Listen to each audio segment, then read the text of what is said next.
Aucun territoire ne peut trouver son vrai centre de fonctionnement sans avoir une source d'énergie dans laquelle ses habitants puissent puiser pour se régénérer.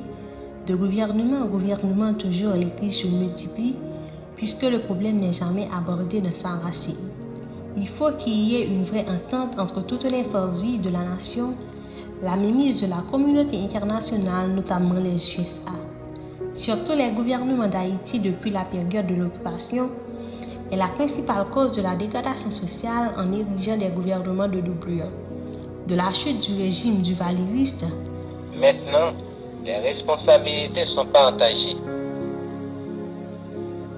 Toutefois, Haïti demeure la pointe avancée de l'Afrique en Amérique, où elle continue d'être le symbole de la fierté et de la dignité des Noirs du monde entier. En passant par la junte militaire, l'élection du 16 décembre 1990.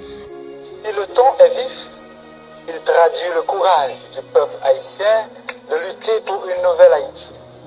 Si le temps est vif, il traduit la fierté du peuple de savoir qu'il est exploité, mais de continuer à lutter pour transformer les structures, pour opérer des changements fondamentaux au cœur du pays, où, à partir de son courage, de sa fierté, il pourra être. Le coup d'État de Jean-Bertrand Aristide, sa reprise du pouvoir au début des années 2000.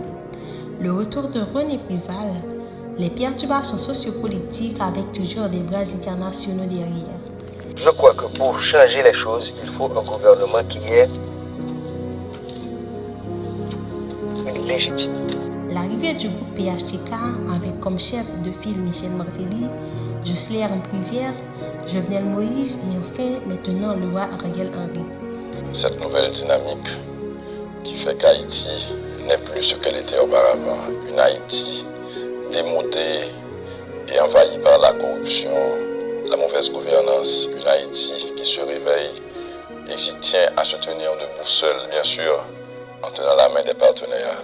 Je ne vois pas comment ce pays puisse sortir de son sous-développement chronique quand tous les compatriotes haïtiens ne se résignent pas, ne se résument pas à s'asseoir tous autour d'une table à privilégier l'intérêt national sur les intérêts personnels. Moi, pas plaguer le pays dans mes gangs armés avec dealer de drogue. Pendant qu'il y a la trouble dans le pays, raser prison dans le sud, utiliser fugitifs internationaux pour faire complot assassinat sur le président du pays. L'histoire passée, l'histoire récente nous disent que nous avons raison d'y croire. Nous devons compter sur nos propres forces d'abord. Quand nos partenaires et nos amis le pourront, ils nous viendront en support. Nous comptons encore sur eux.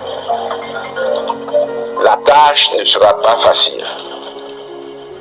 Mais grâce à votre courage, votre engagement, votre détermination, la victoire sera au rendez-vous. À noter que tous ces événements se passent au vu et au su de différentes organisations internationales qui se font toujours passer comme médiateurs, tant à travers des missions militaires que civiles ou des missions diplomatiques. Le pays est l'objet de la pire situation qu'aucun peuple n'ait jamais connue.